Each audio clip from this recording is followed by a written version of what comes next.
रूस की उल्टी गिनती शुरू हुई। नाटो ने शुरू की जंग की तैयारी।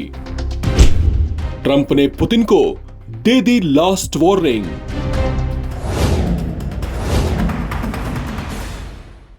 रूस और यूक्रेन में छिड़ा युद्ध भीषण होता जा रहा है। ये आधुनिक दौर का सबसे लंबा चलने वाला युद्ध बन गया है, जिसका अंत अब बेहद जरूरी है। रूस इसे अपनी शर्तों पर खत्म कराना चाहता है, तो वहीं नाटो समेत यूरोपियन यूनियन भी यूक्रेन से कदम पीछे लेने के लिए रूस पर पूरा प्रेशर बनाते दिख रहे हैं। इधर अमेरिका के राष्ट्रपति डोनाल्ड ट्रंप ने भी रूस के राष्ट्रपति व्लादिमीर पुतिन को हमले रोकने के लिए 2 हफ्ते का अल्टीमेटम दे दिया है। एक बड़ी हलचल नाटो देशों की ओर से होती दिख रही है। ऐसा लग रहा है जैसे गुस्से से उबलता नाटो का मिलिट्री अलायंस रूस पर कहर बरपा देना चाहता है। इन संभावनाओं के बीच रूस ने बढ़ते संभावित खतरे के बीच पश्चिमी देशों को सीधे धमकी देते हुए कह दिया है कि अगर रूस के खिलाफ कोई कदम उठाया गया तो वो विनाश मचाने में देरी नहीं करेगा। तो ये बड़ा विनाश क्या रूस की ओर से परमाणु युद्ध की धमकी है? नमस्कार, मैं हूं राम विश्वकर्मा। आप देख रहे हैं राम की रिपोर्ट। क्या यूक्रेन तृतीय महायुद्ध की वजह बनेगा? इस सवाल ने दुनिया भर के राष्ट्राध्यक्षों की धड़कनें तेज कर रखी हैं। संभावना बन रही है कि नाटो जल्दी ही कोई बड़ा कदम उठा सकता है, लेकिन अगर नाटो ने यूक्रेन में कदम रखा तो उसे रूस के बेहद उग्र रूप का सामना करना पड़ सकता है। नाटो या नॉर्थ अटलांटिक ट्रीटी ऑर्गेनाइजेशन 32 देशों का समूह है, जिसमें 30 देश यूरोप से और 2 नॉर्थ अमेरिका से हैं। इसका गठन 1949 में हुआ था, जिसकी संयुक्त शक्ति ये संदेश देती है कि वो विश्व में शांति स्थापना चाहते हैं, लेकिन ये शांति अब भंग होती दिख रही है। ऐसा लग रहा है जैसे यूक्रेन के मुद्दे पर 2 धड़े बट रहे हों, जिसमें एक ओर है नाटो और दूसरी ओर रूस और उसके सहयोगी देश। रूस और यूक्रेन के बीच युद्ध का तनाव 2014 में ही शुरू हुआ था, जब रूसी सेना ने यूक्रेन के नियंत्रण क्षेत्र वाले क्रीमिया पर कब्जा कर लिया था। इसके बाद 24 फरवरी 2022 को रूस के यूक्रेन के अन्य हिस्सों पर कब्जे के लिए किए गए हमले के बाद दोनों के बीच आमने सामने की जंग शुरू हो गई थी, जो अब तक जारी है। ये सेकेंड वर्ल्ड वॉर के बाद 2 देशों के बीच चलने वाला सबसे लंबा युद्ध बन गया है, जिसे रोकने के लिए अब विश्व की ताकतें आवाज उठाने लगी हैं।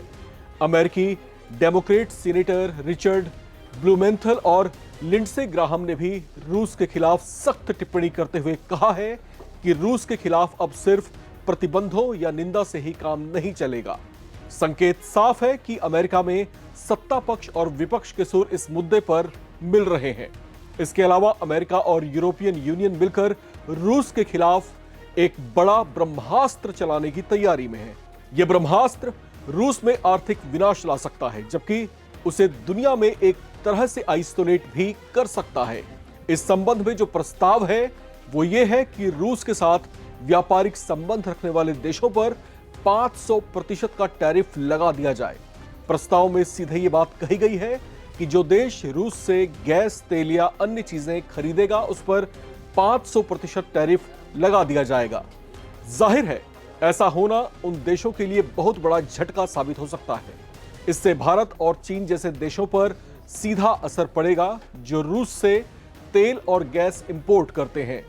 कुछ दिन पहले नाटो ने इसे लेकर भारत को चेताया भी था, जिस पर भारत ने 2 टूक जवाब देते हुए कह दिया था कि भारत किसी दबाव में नहीं आएगा, क्योंकि हम अपनी नीतियों पर अडिग हैं। अब अमेरिका के राष्ट्रपति डोनाल्ड ट्रंप ने रूस को अंतिम चेतावनी दी है। स्कॉटलैंड में ब्रिटेन के प्रधानमंत्री कीर स्टारमर के साथ बैठक में ट्रंप ने रूस को अंतिम चेतावनी दी। ट्रंप ने 2 हफ्तों का अल्टीमेटम देते हुए कहा कि रूस यूक्रेन पर हमले बंद कर दे, वरना उसे अब बहुत बुरा खामियाजा भुगतना पड़ेगा। डोनाल्ड ट्रंप ने कहा कि रूस के राष्ट्रपति यूक्रेन के साथ युद्ध पर आमादा हैं। ऐसे में अब अगर उन्होंने 2 हफ्ते के भीतर हमले नहीं रोके तो उन्हें अब नए प्रतिबंधों के साथ साथ बड़े टैरिफ भी झेलने पड़ेंगे। ट्रंप हालांकि इससे पहले भी रूस को चेतावनी देते रहे हैं, लेकिन रूस अमेरिका के किसी दबाव में नहीं आ रहा।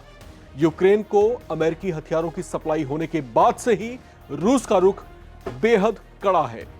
रूस ने जता दिया है कि वो अमेरिका और यूरोपीय देशों के किसी दबाव या प्रेशर में अपने कदम पीछे नहीं लेगा। कुछ दिन पहले ही रूस ने यूरोपीय देशों को चेताया था कि अगर उन्होंने रूस के खिलाफ यूक्रेन की सहायता बंद नहीं की तो रूस उन पर भी हमले कर सकता है।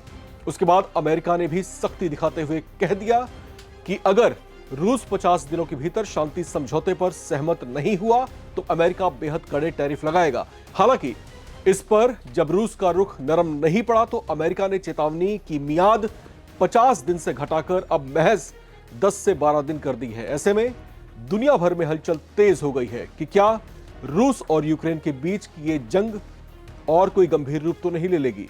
कहीं ऐसा तो नहीं होगा कि रूस और अमेरिका जैसी विश्व की दो महाशक्तियां आमने सामने आ जाएं। स्कॉटलैंड में ट्रंप ने पत्रकारों से कहा कि मैं आज से लगभग 10 से 12 दिनों की एक नई समय सीमा तय करने जा रहा हूं, क्योंकि इंतजार करने का कोई मतलब नहीं है।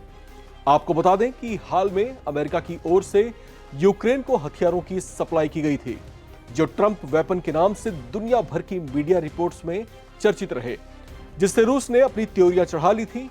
दरअसल इस युद्ध में डोनाल्ड ट्रंप का रुख कुछ बदला बदला सा दिखाई दे रहा है।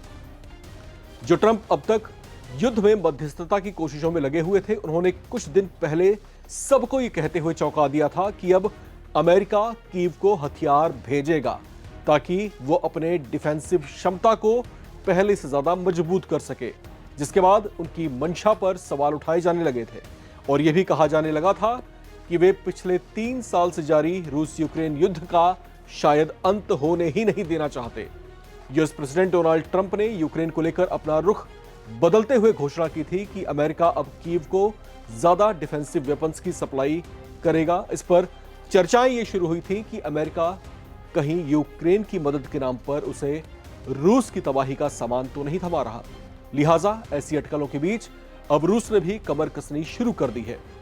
हालांकि दुनिया के कुछ बुद्धिजीवियों का यह भी मानना है कि अमेरिका और नाटो जैसे संगठन दुनिया को अपने प्रभाव में लेने के लिए बाई हुक और बाई क्रूक कैसे भी कदम उठाने को तैयार हैं। इसके लिए उन्होंने जिस तरह से किसी देश पर मोटा टैरिफ थोपने का हथकंडा निकाल लिया है, वो एक तरह की ब्लैकमेलिंग ही है, जिससे मजबूरन वे किसी देश को अपनी हाँ में हाँ मिलाने के लिए बाध्य कर रहे हैं।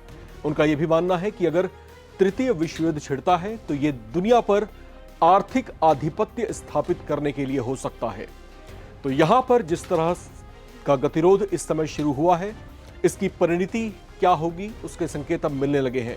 संभावनाएं जताई जा रही हैं कि कहीं ये गतिरोध तृतीय महाविश्व युद्ध की ओर ना बढ़ निकले, क्योंकि अगर ऐसा होता है तो ये दुनिया के ऊपर एक महासंकट होगा। फिलहाल इस रिपोर्ट में इतना ही।